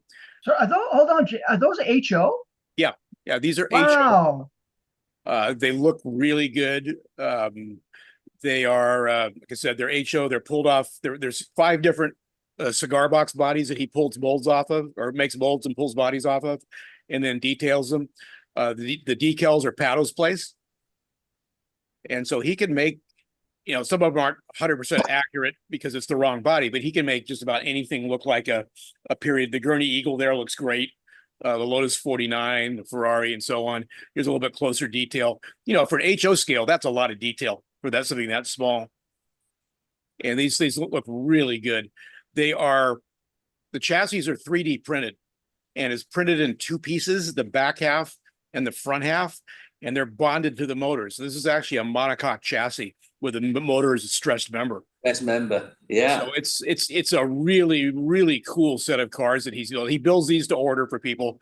You email him and say, I want this car and this livery, and I want the Lotus 49 and the Gold Leaf Team Lotus, and he builds them. So he's built quite a few of them, but it's more a labor of love than anything else. The gentleman's name is Greg Kondrek, and he's been a friend of mine for close to 35 years, I think, racing 24 scale, RC, HO, you name it. So well, the way he does the pickups there, if he did cars from the 70s, the pickups could be right in the front air dam. Yeah, those are little magnets too to keep this car on the ground, because this car is really light. And so, they're just cool little cars. I thought I would share that with everybody. That's awesome. That is cool. Go ahead. I'm just going to say that, okay, I heard yellow Ferrari, so I thought I'd call this up just to show John that, yes, it was a real car. So there you go. Honestly, I thought that was the slot car for 5 seconds. Because your daughter's cars are so awesome. I'm like, I can't tell anymore. I'm doing my best. I'm short of a cattle prod to get her building more. Yes, please don't do that. John, what did you take the mold off of that?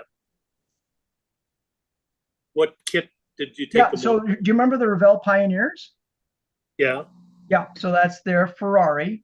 Only we actually mold it with the interior all in as one piece. So, and then they've got side posts for mounting, and it works really, really well. And then she cleaned it up a little bit too, because it's a multi-piece body.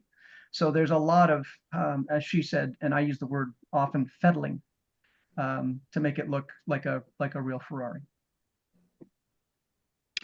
This isn't technically on topic, but I thought you might appreciate hearing this.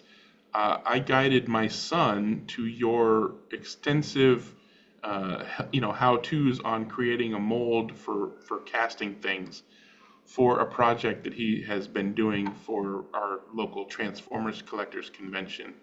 And he has produced almost 40 of a model that he first designed in CAD and 3D printed with resin. And then he used all of your techniques for doing the silicone molds and casting and replicating that project.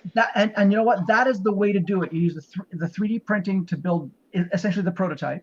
Yep. And then what my daughter and I do which is really used to be old rapid prototyping before 3D printing, but it's low level manufacturing.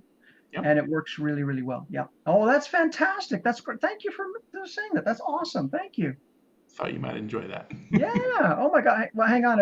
I got to stop patting myself on the back. I'll break a rib. Yeah, hold on. Yeah, I've just thought of something. I wanted to ask Garth a question.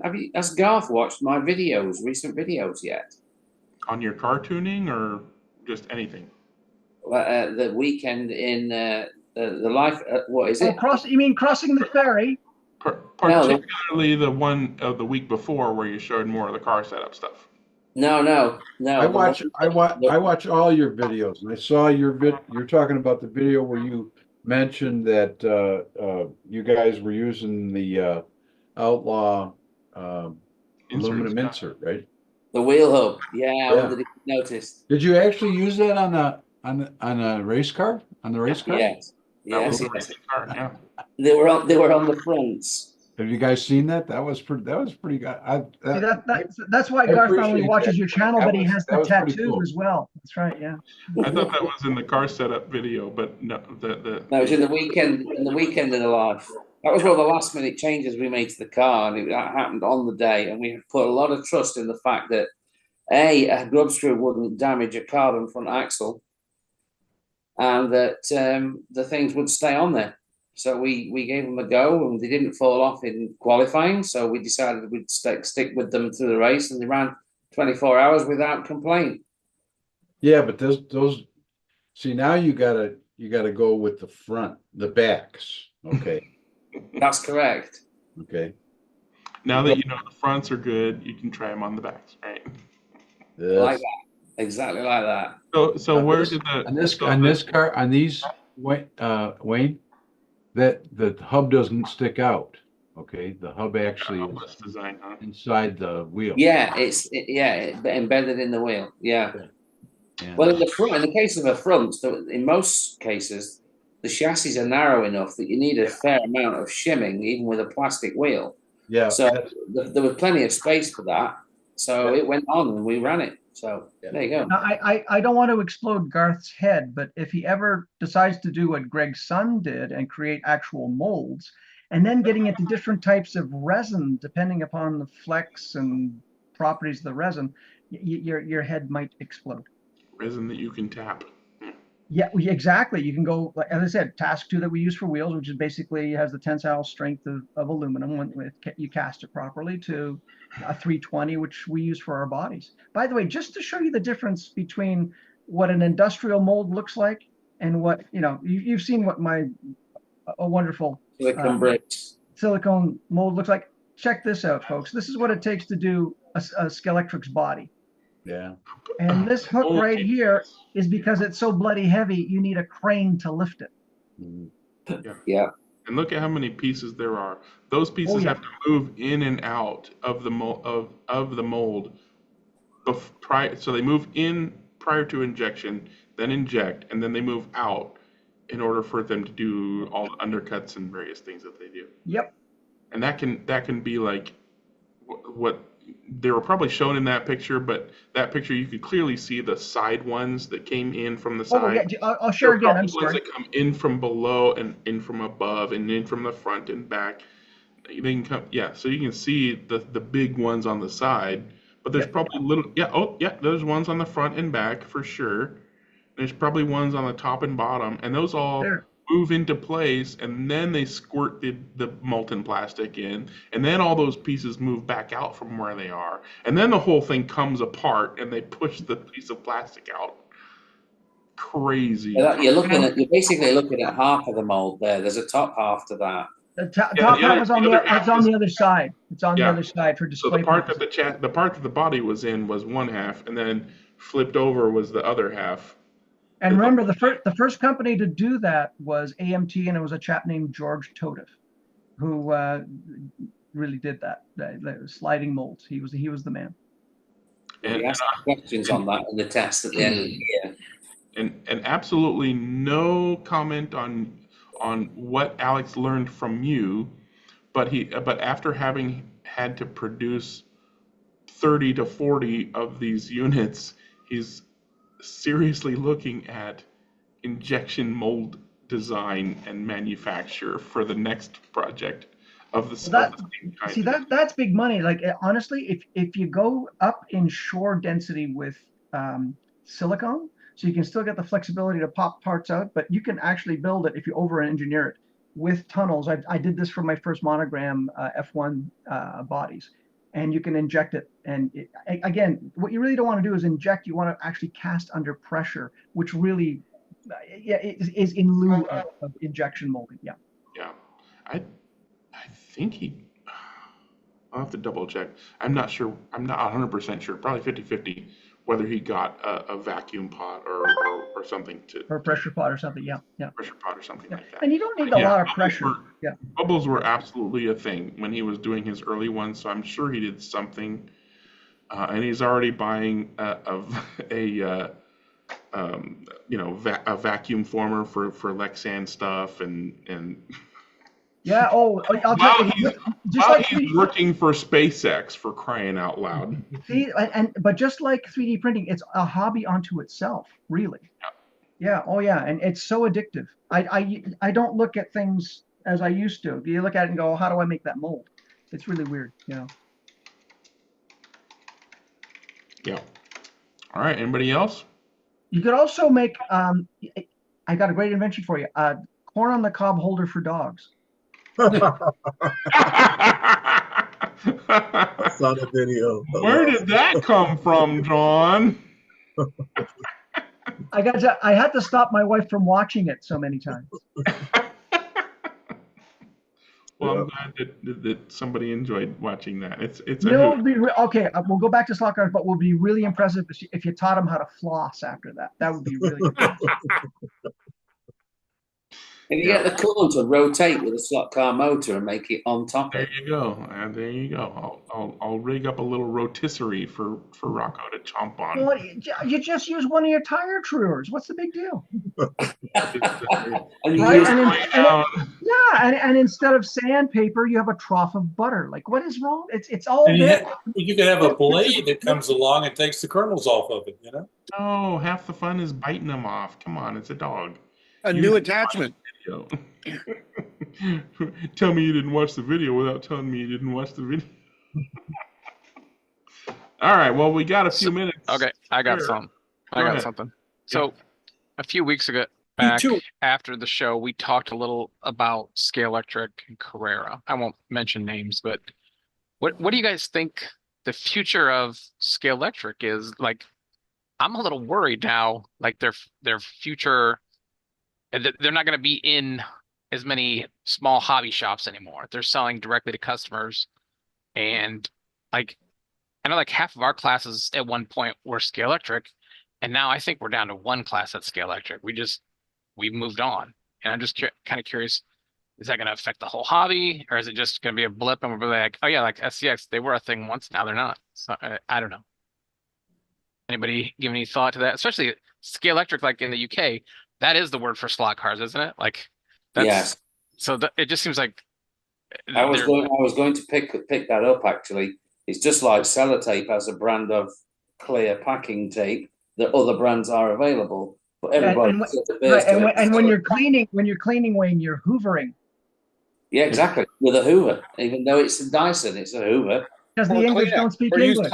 Or use Kleenex on it. Yeah, and for that, So it would be difficult, especially considering the market penetration that Scalextric appears to have, not to ride that wave. They could ride that wave, I think, for another decade without doing anything outstanding. But I think there's been an improvement in the quality of the cars. Definitely. I mean, some of the. You think there's been an improvement in their cars? Because like the last car I looked at was the Mustang with the motor to the side, vertical, and I'm like, what are they doing here? This isn't for. Well, I think that's not for me. I think that speaks to the way that they function, because they have if I'm not mistaken, they have a small group of designers, and each one's given a car to produce, and as long as that car works, it's good enough. But some of the better cars have adopted some slot car standards. Like, for example, they've moved away from silly wheels with a center rib that is only 3.5 millimeter, for which you can't easily find an aftermarket tire, towards the 5 millimeter rib inner wheel, which has made most of the aftermarket tires now suitable for most of the Scalextric cars. There's nothing at all wrong with their gears, as far as I can tell. Nothing at all wrong with their motors. The guide could undergo another design iteration, but for what it's intended for, I think it works perfectly well. What's the last Scalextric car you've purchased? Have you purchased a recent one? So with a new mold, not like a mold from like the Trans Am molds or a decade old. I would say an AMG Mercedes from about 2016-17 is about the latest Scalextric car I own. And I am aware of some strange decisions that have been made, like that motor that's on its side. Well, I think, well, Jeremy, I think you make a point because their price point has really, gone up substantially when compared to other cars that probably perform better at a similar price point. That's why they're trying to sell direct. That would cut out the middleman and keep their pricing at least competitive. When they show their releases, most of it's movie tie-in stuff. So it's like I don't know that they're really appealing to me anymore. They're appealing to somebody. They must sell them. That's not the bottomless pit, and I think the leadership of the company, a guy came in that brought that to the company, and now he's not there anymore. Am I right? I don't know. John's showing us something he's bought recently. How's it run, John? Don't know. Haven't run it yet. What kind of does it have a regular? If anything, motor the in point it? Is that it's not a movie thing, right? they're just as diverse as they've always been. But I totally get what you're saying as far as, when you see the movie tie-ins, you're like, wow, no, that's just fan service. That's just a movie tie-in or whatever. They're still doing the other cars. They're still doing GT3s and Well, and you have to remember that we look at this from a hobbyist standpoint. They're a toy maker, and that's what their board is looking at. How much money we're making in the toy. You go into Harrods, you go into Hamleys, the two of the biggest retailers in terms of image. You will only find the one slot car brand in there, and that's Scalextric, and that won't change quickly. Yeah. So I mean, if anything, they can ride on the whole Scalextric means slot cars thing in the UK for a long time, so they can make all kinds of mistakes and fix those mistakes. Like the whole point, like Wayne was talking about the standardization of the rear wheels, if not all four wheels. I haven't paid attention. Yeah, all four. They did a variety of things when they made that pivot from just any kind of wheel that matches to a standardized wheel. They pivoted from sidewinders to inlines for whatever reason. So now the interiors are shallow interiors rather than deep interiors. That's right. That was another thing I didn't get time to mention. They've gone towards grey interiors for their race cars. And one of the impetuses for that was being able to market pro chassis ready chassis, which is basically a chassis ready for a pod, right? That kind of went somewhere for a little bit, but then didn't go anywhere. So that's all I'm just saying that they're still trying new things. Maybe where they're at right now isn't going to be where they're at in 5 years, but I think they've got at least 15 to 20 years to figure out where they need to go. The price point is not attractive right now. You absolutely hit the nail on the head with No. their price point is way too high for the product that they're currently offering. But again, that allows them to ride on that name brand recognition for a certain amount of time. It's not going to be indefinite. Obviously, if they just sit on their laurels and be like, oh, well, we're Scalextric, we can do anything we want, they're going to fail eventually. Sounds like Carrera has done almost exactly the opposite. They've dropped dropped prices on their models, and they're making some pretty nice models. They're still Carrera because they're really heavy but they're built really strong. But for instance, on the Scalextric, this came out at the same time. This is Brabham BT46 came out at the same time as the Lotus 79, I think 78 or 79. They have a version with that's painted up like Mario Andretti's championship winning car. Yeah, it's a 79, John. Yeah. Yeah, and this model has the guide flag in about the right place. It's pretty close to where it should be. The Lotus from the top looks like, just as like this one does, the way it should. But the guide flag is back here somewhere behind the front axle. It's in a weird place. And so I didn't go for one of those. I'm not going to get into that stuff that doesn't work. It's one thing for it to be sort of marginal, to give away for scale purposes and things like that. But to make the model not function properly, just, I don't know, it doesn't make sense. Yeah, I noticed those peculiar guide locations, and you do look and you go, what are they doing? What are they thinking? But I think that speaks to the fact that they've got individual designers who don't necessarily collaborate, and don't necessarily understand slot cars in the first place. Right. As long as it runs, it's good enough. They're making toys. Yeah.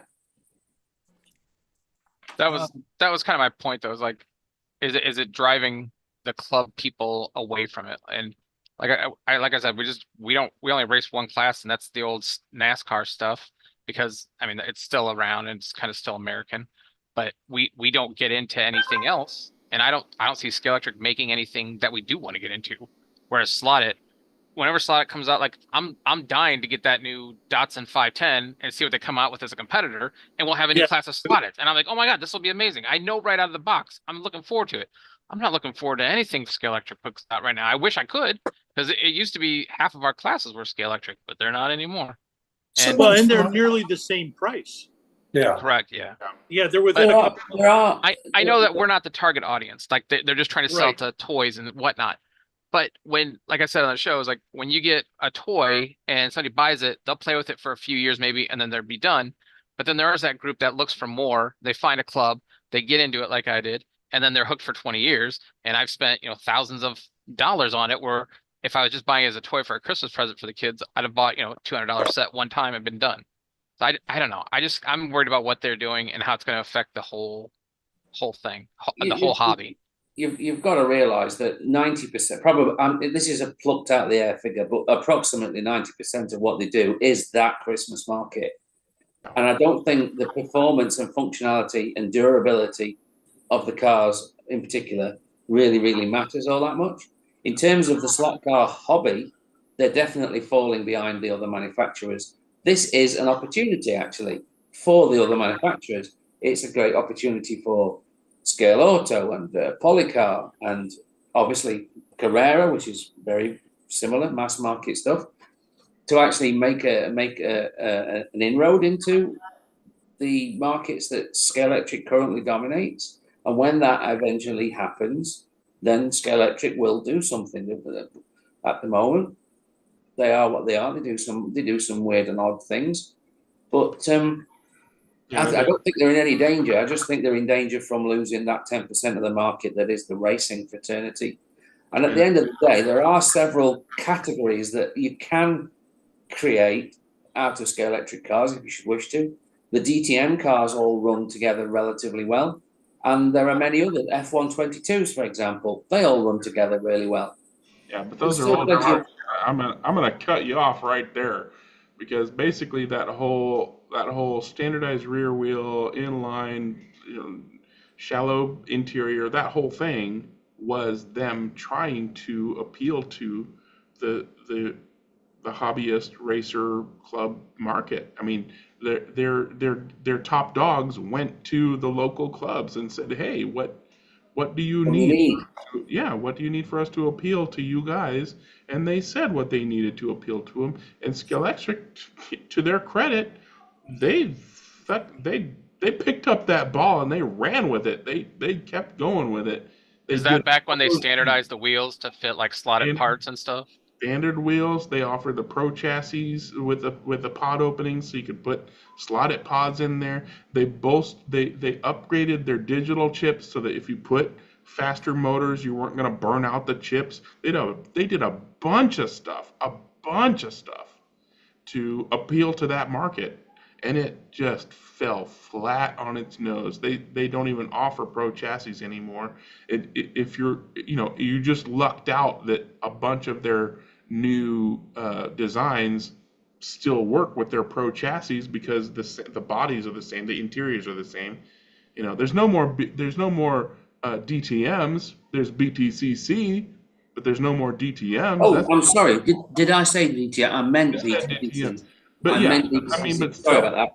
But still, I mean, you're talking about, I don't think there are any BTCC Pro chassis, right? The BTCCs came out after the Pro chassis was dead. So they tried that, and they're like, no, not worth the effort, because if it was worth the effort, they would continue doing the Pro chassis. The other stuff they continue doing because it doesn't cost them anything, right?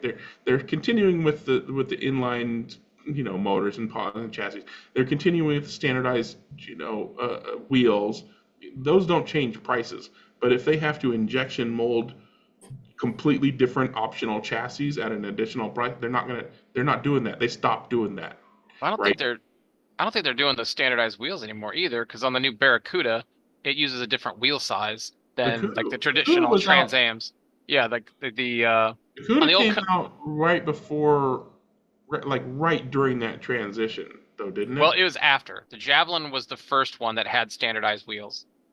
Okay. And then the Barracuda came out, and everybody was looking forward to it because they thought, "Oh, we'll have those standardized wheels." And they're like, "Nope, it didn't." And I was like, "Oh, goddamn it!" Yeah. So it's the standardized wheels too. I mean, they tried. So that, you know, yeah. So if any I say fan service, but club service / hobbyist service, whatever you want to call it, happens again, it's not going to be anytime soon, not from Scalextric.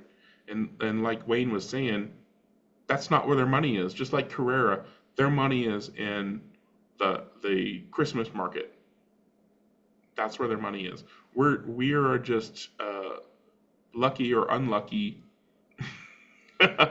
beneficiaries of, you know, whatever they decide to do. And that's okay, right? Because that's why we have Slotted, Paula Car, you know, MR Slot Car, NSR, Thunderslot, Scale Auto, all those other brands. They have no part of the Christmas market. They don't touch the Christmas market at all. So they're getting. They're also not big concerns. They don't care. Yeah. They're not at Well, Walmart. except for everybody here. That's what I'm sure you guys are hoping for one of those for Christmas, aren't you? That's what I'm saying. Yeah, They're for us. except for the Italian brand Slotted, who have actually taken on an old brand. Yeah, but they're the exception that proves the rule, right? They've probably been around the longest as far as a third party, you know, like not Scalextric, Carrera, Ninco, and SCX brand, right? They've probably been around, Fly, I guess you could say. But as far as upgraded cars, you know, not toy cars, like their whole impetus was upgraded motors, upgraded gears, upgraded this, that, and the other thing for axles and wheels. The axle kits was the first thing they did, wasn't it? Yeah, and then they started doing their own cars and everything. So that's how they started, was a better option from Scalextric and all that stuff. I think, Greg, you hit it right on the head. They tried to appeal to the enthusiast market with that, not line, but that, you know, those products. And the guy that spearheaded that is probably no longer with them. Yeah. And probably only because if he had been making bank, then he would still be there, right? Yeah. So they would still be doing it. Yeah. Yeah. If he's gone, the only reason he's gone is because it wasn't successful. And they fired him. Yeah. And so our market, this is not our market. Whoever told us to go this way was wrong. And I think you hit it right on the head with that. Yeah. All right. End of the 2 hours. I'm going to